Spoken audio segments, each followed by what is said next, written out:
Hello everyone, I am back with a solo video. So I just wanted to come on here and talk because I was reading this article today that one of my Facebook friends had posted. The article was called "We Need to Be Honest About the Realness of Marriage," and it got me thinking. So as many of you know, Scott and I just celebrated our first wedding anniversary, and you know, this article was talking about how don't think that marriage is an accomplishment or it's an aspiration, or don't think that marriage is a fairy tale, because you know, a lot of times you'll see people and they'll just all post really amazing things about marriage. And I do this all the time too. You know, I'm always like, oh, Scott took me this place, you know, oh, he took me out to this restaurant, we went out on this vacation, we flew to Spain, we do all these amazing things together, like, oh, we are so perfect. But no, we're not perfect, and it's okay to talk about that because marriage is difficult. So before we got married, we went through premarital counseling, and it was one of the best things I think we really did to prepare ourselves to move from being in just like a dating relationship to a marriage, which is, I think, is much more serious. Wonderful Pastor Priscilla, she led us, her and her husband, they led us through I think it was it was almost like 2 months worth of premarital counseling sessions with other couples too. And so each week we came together and we went through different activities. We talked about our love languages. So we talked about like, what do we do in such situations. We talked about like, how do we want, I'm sorry, I'm distracted because my husband is over here folding clothes and he's being ridiculous. So we talked about like, how do we want to raise our children? Do we want them to be raised Lutheran? Do you want them to be raised in a church setting? Do you want them to be, you know, like, what about holidays? What holidays are really important for us? We talked about a lot of things, and it was really good because, you know, you could be dating somebody for years and you may not know these things about them because maybe they never came up, or because you never had to meet their parents, or because, you know, you didn't share certain like family aspects, how to deal with each other's family, like. So there's a lot of things that came up in premarital counseling that I think really set a good tone for us during our marriage. And this article was talking about, you know, how marriage is not always perfect. And there's a lot of things, you know, sometimes your spouse can really irritate you. And I agree with that 100%. Because sometimes Scott can really irritate me, you know what I mean? And it's like, I think one of the biggest things that marriage has taught me so far is you cannot be selfish. You have to think about the other person, you know what I mean? Like, you have to consider them. If you're having a crappy day, maybe they're having a crappy day too. So you can't act crazy because they're going to act crazy right back at you. When you're married, you learn how to communicate with each other, and you learn what works and what doesn't work. For me, I like to fight. By fight, I don't mean physical fight. I mean, I like to verbally fight. I like to go off on people. I like to go off on my husband. I want to just get it all out, and then I am good. Like, once I release all that emotion, I am so good. And I think especially because I'm a Cancer. My astrological sign, I'm a Cancer, and he is a Sagittarius Scorpio cusp.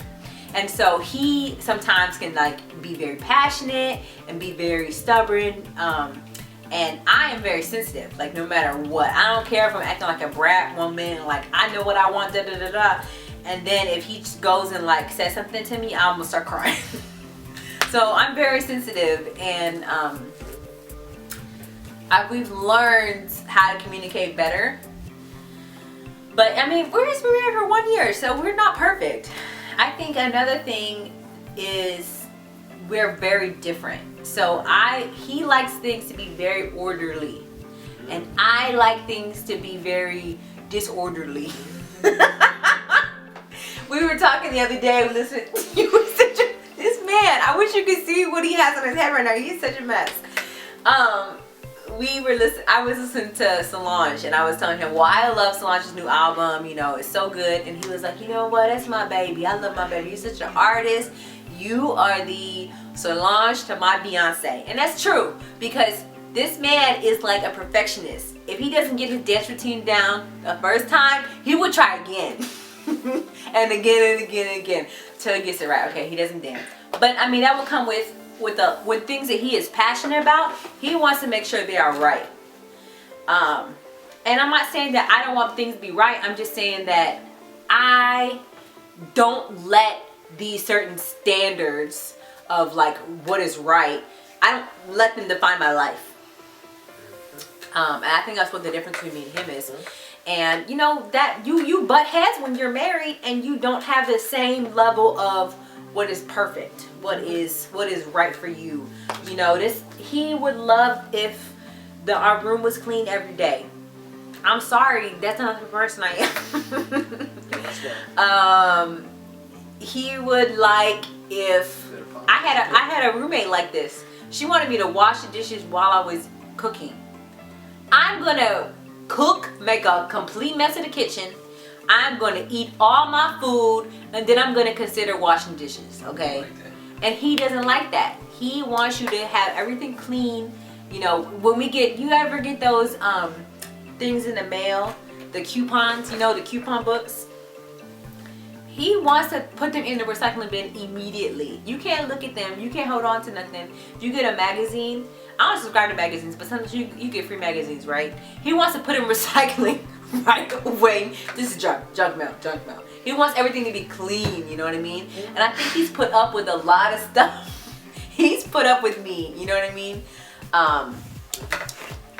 But that's the thing, marriage is about compromise. And something we learned in premarital counseling is that love is a choice. Now, you can lust after somebody, right, all day, every day. But love, like being really in love with someone, really committing yourself to love someone, is a choice. And I think also, you know, it goes back to when you think about like your family. What do they say? Like blood is thicker than water. That's your family. You don't have to love them, but you don't have to like them, but you have to love them. I think that can be true with marriage too. Because sometimes I don't like that man. I do not like him. He is so annoying to me. But I love him. And I know that we are there to support each other and to be with each other as we grow, because we're not going to be the same people we were. We're not the same people we were when we got married 1 year ago. We're new people now. And it's important that we recognize that. It's important that we are willing to grow together, and we're willing to be patient with each other as we grow, as we become new people. Another thing that they mentioned in the article was talking about how, as women especially, we need to know how to be independent, how to love ourselves, how to care for ourselves before we go and embark on marriage. And I think that is so important. I think that, you know, even before I started dating Scott, I really took the time to get to know myself. I took the time when I was single to just like learn to love myself, learn about myself, learn what I like, learn what makes me happy, learn what I need to be whole, to be my own person. And so I think that really helped with our relationship, because I have a strong identity. I know who I am. I know what I need. I know what makes me happy. I know what I need from my significant other, my friends, my network, all of that. I know what I need. And so if you don't know what you need, then you are going to a lot of times put your needs aside for your partner, your significant other, your spouse, whoever else, you know, your friends even. So I think it's so important to take the time to get to know yourself instead of just rushing and trying to make your life accommodate someone else's, or you're trying to accommodate for someone else's needs all the time. You need to make sure you look out for your own needs first, because that other person may not be here tomorrow. You can't rely on that person 24 hours a day, 365 days. You can't rely on that person. Who knows what's going to happen? What happens if that person die and you don't know how to be yourself because you spent so much time being something for that other person? You got to be yourself. You got to learn to love yourself. You got to be comfortable being alone. You have to learn how to rely on yourself.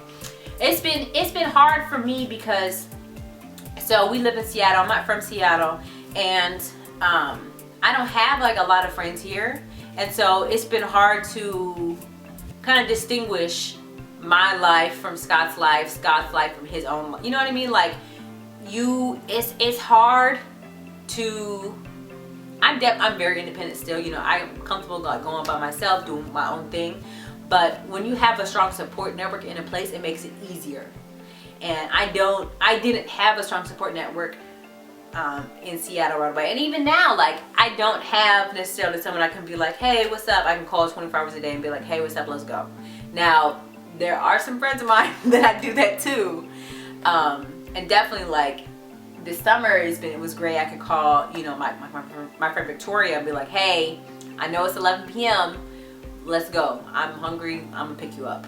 And that's cool. And I love to have people like that. But, you know, you can't put all of that on one person, whether it's a friend or a significant other.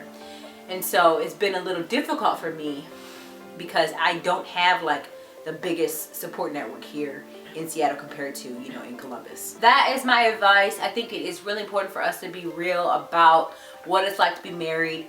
It has a lot of amazing benefits. I love my husband. I love being married to him. I love having a partner.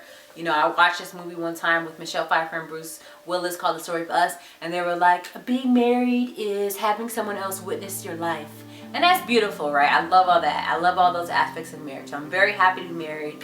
But I just want to say, you know, I don't feel like it's an accomplishment. I don't feel like, oh, check that off my list. Great, I got married. Woo! You know, I've been very hesitant to share things on Facebook or share things on social media like about our marriage. But it's good when you can bring it in your community and to have them be with you when there's happy times, because there's going to be sad times too. And if you don't let them in sometime, how will they know when you need help or when to reach out for help? So if you have any questions or comments or suggestions, let me know. Don't forget to subscribe for more videos.